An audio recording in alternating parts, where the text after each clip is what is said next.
Welcome to the Bloated Chef. My name is Chef Jerome, an actual living, breathing, bloated chef. We are calling this channel Recipes Off the Rails because we take some traditional recipes and we push them off the rails. Now, before we get started, we could use your help. We're trying to get to 1,000 subscriptions and we're grinding. So if you'll go to YouTube, click the like button, smash down that subscribe button, very, very important. Leave a comment, leave a hashtag. By all means, we thank you.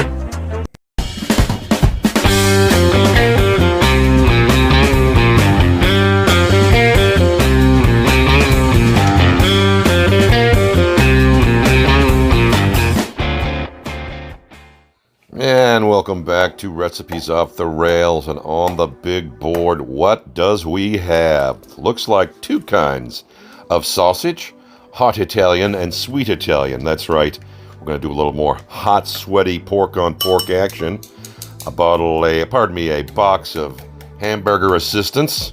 We've got fresh veggies. I've got some scallion bulbs, some Thai finger peppers, some fresh rosemary, puff pastry, fried garlic, ricotta cheese. We're going to smash it all together, roll it up in puff pastry. How about this?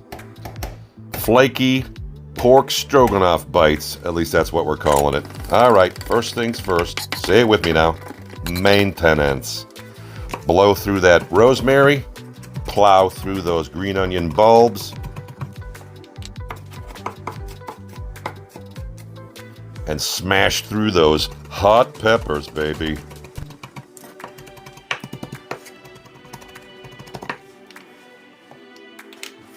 Next step. Quite simply, remove the sausage from its casings. One slit down the side, and all that meat comes out quite easily. Right, next step after that, we will crack one egg into our ricotta cheese. We've let that soften just a tad at room temperature. All right, but we're going to want to season that as well, and I'm going to go heavy on the fresh cracked pepper. And just like that, our mise en place is complete. Moving on. Now our pan is preheating. We are preparing our Hamburger Assistance according to package directions. We'll bring that to a simmer and let that reduce. Meanwhile, hot pan, and in goes all that wonderful sausage. Now you're just gonna bust it up. And I mean bust it up. Keep smashing it. You don't want to make it into a meal. You do want some chunks, but you do need to get it small chunks. Edible, bite-sized chunks. Do you follow? I knew you did. Next wave of flavor. In goes our scallion bulbs, our minced Thai finger peppers, and all that nice, fresh, bright rosemary. Going to add a level of brightness. And that wonderful fried garlic. I highly recommend using it, folks. It's very pungent, and it really adds a bold garlic pop to everything you use it in. Now then, our sauce has simmered properly. We think so anyways. So in it goes. And this will start to thicken as it is a cornstarch and or cream of tartar based powder mix, which is a natural thickener. Get it in, get it incorporated, get it stirred around, and we'll move on to our next step.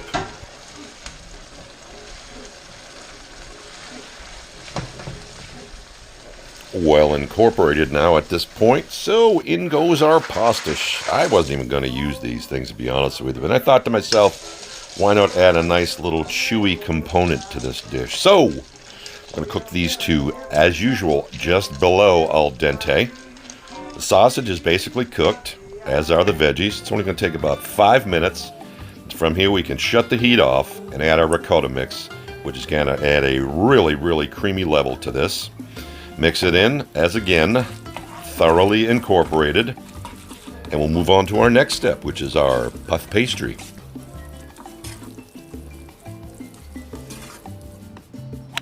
Speaking of said puff pastry, we have slacked this puff pastry in the fridge overnight.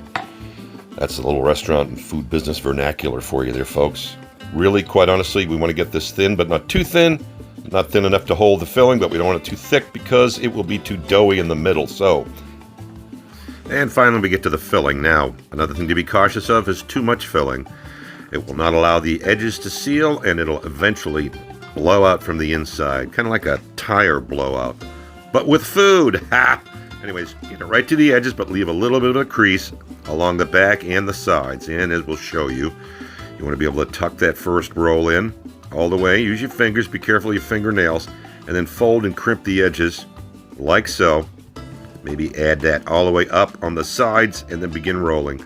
And tucking, and rolling, and tucking. Think James Gum from Silence of the Lambs. Keep tucking and rolling. Tightening as you go, and finish it off and make sure that seal is on the bottom.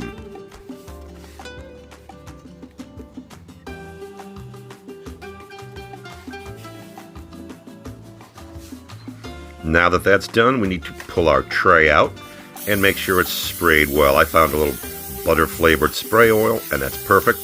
That'll help ensure the bottom gets a nice crispy bottom and it seals that shut. On go our 2 puff pastry logs of Stroganoff. Next up, we'll spray a little bit of that butter spray on top as well. That's going to help brown with the color, and then we'll finish it off with a little bit of egg wash, i.e. 1 egg and a tablespoon of water with a little bit of pepper. All right, make sure you do it liberally. I hate that word. On each side, all the way down. Don't worry about getting it on the pan. It's just going to help crisp up the edges.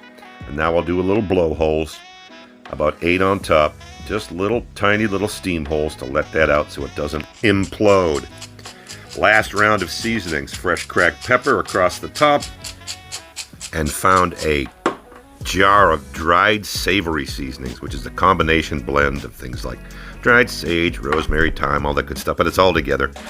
And that's a nice little finish for the top. 30 to 40 minutes at 350, and then 10 minutes at 400, and you get this beautiful golden brown with a crispy bottom finish. How about that? You can literally hear how flaky and buttery this crust is. It's going to be quite good with that wonderful creamy sausage filling. Yeah, I'm thinking this is going to be pretty darn good. Alright, you can cut them into diagonals, you can cut them into straight slots, you can cut them into whatever shape you want. Be as creative as you want. No sauce really needed for these, but just in case, you can, hell, use what I use. You can buy this at the store, porcini mushroom glaze. It's quite simply, porcini mushrooms and balsamic vinegar reduced. And it happens to go good with this, since this is a stroganoff. Are you with me? How's that look?